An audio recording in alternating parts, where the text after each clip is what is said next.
Hello, I'm doing something completely different. I've never done this on this channel before. I'm going to talk a bit about rugby. It is the Six Nations round two, second week in. Yeah, it's probably a bit late to put this video up because teams have already been selected, and it's today, so it's not going to get many views. But fuck it, I thought, why not? So yeah, just going to go into a bit of a deep dive on team selection and predictions. Yeah, let's get into it. So the first fixture in the second round is Wales travel to Rome to take on the Italians. I can only see an Italian win, to be honest. You look at that Italian team and they've got some serious bowlers. Like, you look in their pack, they've got boys who can get over that gain line. They've got big runners. Their line out works well. Their scrum goes well. The likes of Fischetti, Ferrari, Canone, Lamaro, Negri. Yeah, no, there's some big boys in there. And then you look at the quality of the backs they've got. They brought that new scrum half in. I don't know much about him, but yeah, got Brisi at 10, and then the two centres, Centre Passionate, Brex and Menoncello. And then they're outside backs as well, Capuazzo, Monte Ione, and then Tommaso Allen at fullback, which I think is a great call. I like seeing him at fullback. Do you mean like they were punching holes in their Scottish defence last week? They didn't capitalise on much, but they were getting through that defence, and they were causing problems. And like this isn't like a traditional Italian team where you can put 20 points on an Italian team and they'll kind of like crumble, fall off the wagon a bit, and you just pump to bed. They clawed their way back into that game. Allen kicking those penalties, and then the intercept try got it back to 19 all, and then all of a sudden the pressure's on Scotland.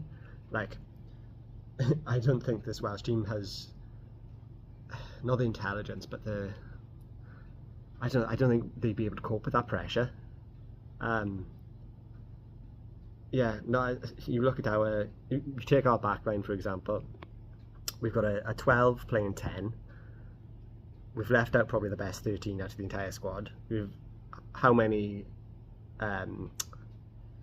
centre partnerships have we had over the past two and a half, maybe even 3 years? Like, it's not settled. We don't have a settled backline.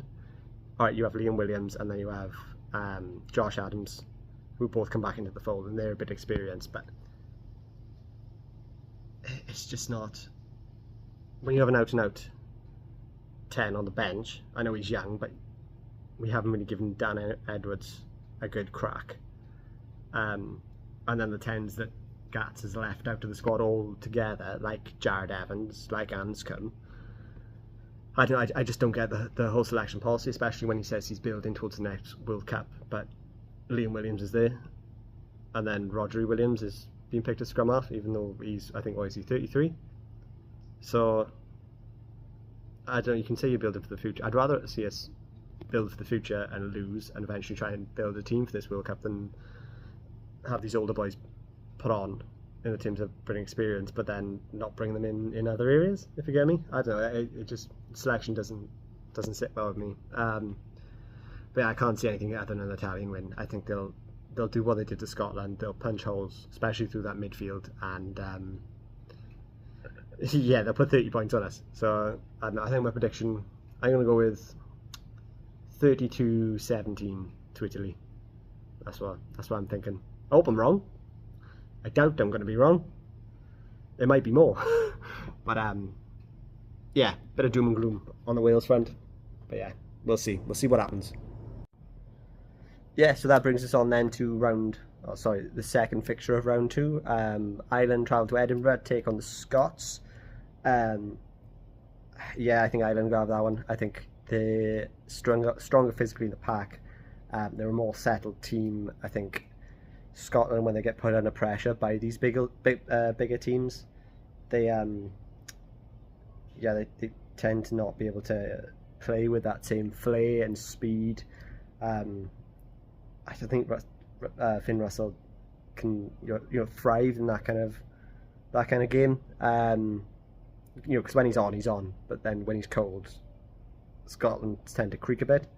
But no, if Scotland can manage to get fast-tempoed game cope with the Irish physicality, then they can win. But I just don't see them doing that. Do you mean Hugh Jones, Blair Kinghorn? I think they're both unplayable. I think they're incredible players. But yeah, I think it's their pack. Scotland have quite a light pack, or mobile pack. Sorry, we look at like Rory Darge and Johnny Gray,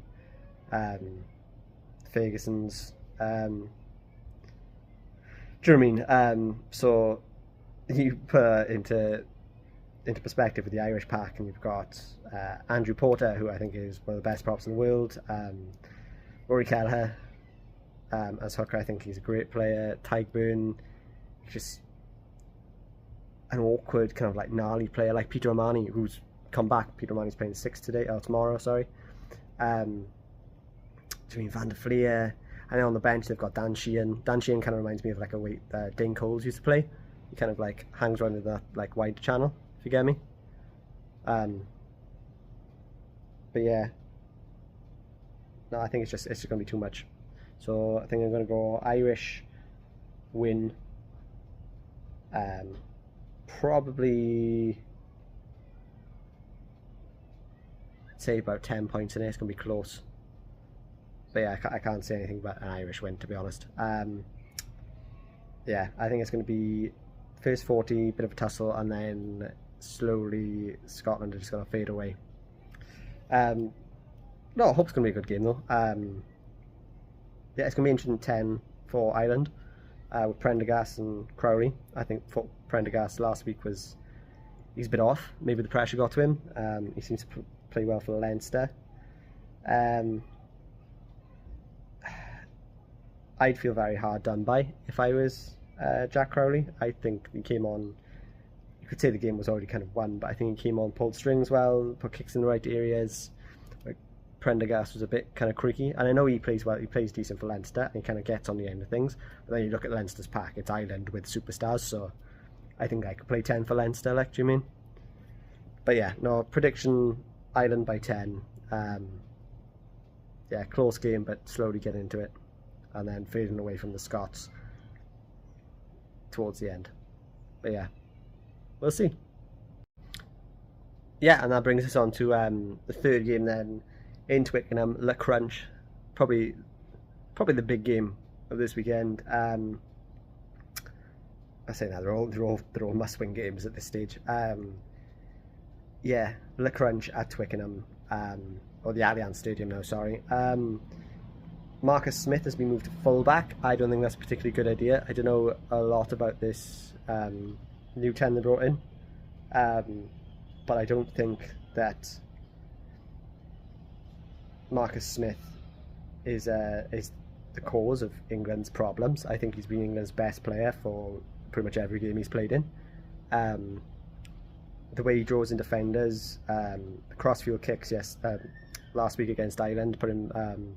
So Freddie Stewart, and then that new winger of theirs in the corner. Yeah, he plays at such tempo as well. He'd be my nailed on Lions 10. Yeah, I don't see how bringing on this new guy, especially against France. You know, if you want to try shit, try it against Italy or Wales now. Actually, try it against us. Yeah, I don't see anything but a French win. You've got some big ball carriers in the English pack, Genge, Earl, and then you've got the two Carey brothers. I don't know if I should be slightly to double check that, but yeah, I don't know, when you go up against the likes of Antonio and Aldreet, Movaka, who's a class individual as well. I think the French have the edge on that pack. And then when you come to the backs, Penno's back. That's massive for the French. Jalibé's coming at 10 because Intermac's banned. The little winger, Biel Bayery, I probably butchered saying that, but yeah, he's amazing. And then you have Dupont. You can't say anything more about Anton Dupont. Like, I just don't see anything. But I think England will come at the blocks firing, but I think it'll be worse than the Irish game. I think they'll just capitulate. 50 minutes at the French team on the French flag, tired legs, tired forwards. Yeah, I'm going to go France by 20, I think. Yeah, but no, hopefully this should all be cracking games. Just looking forward to it now. It's kicking off at 10 p.m. here in Australia for the Welsh game. I think it's like either 2 or 3 o'clock, 3 o'clock local time, I think. But yeah, no, we shall see how it goes. Yeah, I thought I'd try my hand at that. Something completely different. I haven't done that before. Probably going to make it a thing. Doesn't get any views, fuck it. Just doing it for a laugh. So, yeah, thanks for watching. See you in the next one.